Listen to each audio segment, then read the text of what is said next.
Fox 46 taking you back to the beach this week by sharing stories along our coast. Stronger hurricanes and sea level rise are causing our beaches to erode away. But as Fox 46 meteorologist Elisa Raffa reports, one solution is bringing life back to our coast in a way you might not expect.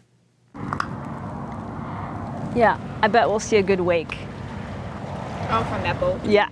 Jana Haddad is a coastal and physical oceanography PhD student at UNC. Yeah, that was cool.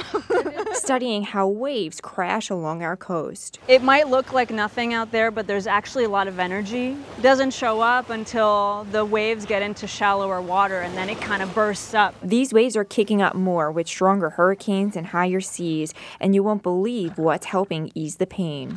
Coastal communities are used to seeing oysters like these fresh on their dinner plates, but now these same coastal communities are finding these oysters fresh in their backyards. Oyster reefs are being used to combat sea level rise and coastal erosion.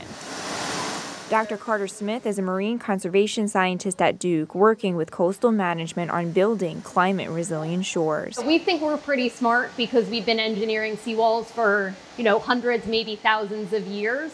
But these organisms have been growing and protecting coastlines for hundreds of thousands and millions of years. They're called living shorelines, and yes, they're literally living, often made of oyster reefs, salt marshes, mangroves, and coral reefs. It's an alternative to a clunky wall. So in highly populated areas or in areas where you have pretty deep water, sometimes a wall or an engineered structure is your best option. But for the most part, when it comes to effectiveness, cost, and durability, natural living shorelines take the win. The problem with walls is that they can be really expensive to build.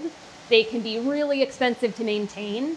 They're often damaged during hurricane events, and they can't adapt on their own to sea level rise over the long term. As hurricanes intensify and sea levels rise, those violent waves are going to crash against seawalls only once. But when you have these natural living shorelines, those waves are going to crash on these oyster beds and these hard shells once. It's going to crash on those salt marshes another time, and then finally crash on those rocks, easing the pain of those violent waves on our coast each time. Living shorelines are often similar in price, rarely damaged in storms, and can maintain themselves. Plus, they restore lost habitats, especially for oysters. Oyster populations have depleted by 80% in recent decades. We started mining just for the oyster shell and making roads and for construction projects. It's also due to people consuming oysters and overfishing them. Dr. Tony Rodriguez is a coastal geologist at UNC. I learned from him that oysters eat by filtering nutrients out of the water. Other organisms, its competitors, can't survive half the time out of water, but the oyster can.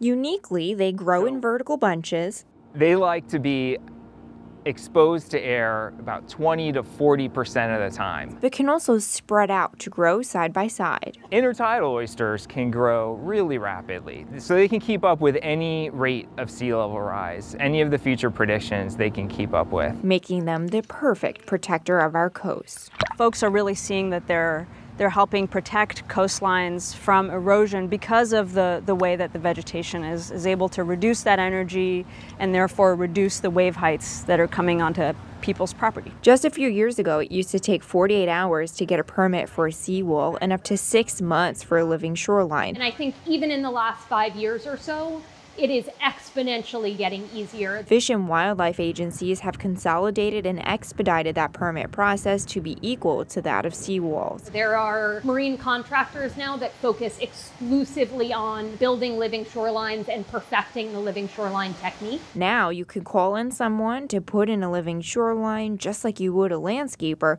to put in a bed of shrubs. But while a great natural alternative, one that literally brings life back to our coast. And there are some locations where maybe people just shouldn't be living in 50 years from now, and even putting a living shoreline along that shoreline isn't going to fully solve that problem. We need more than just oysters in our toolbox to build a climate-resilient coast. Meteorologist Elisa Raffa, Fox 46.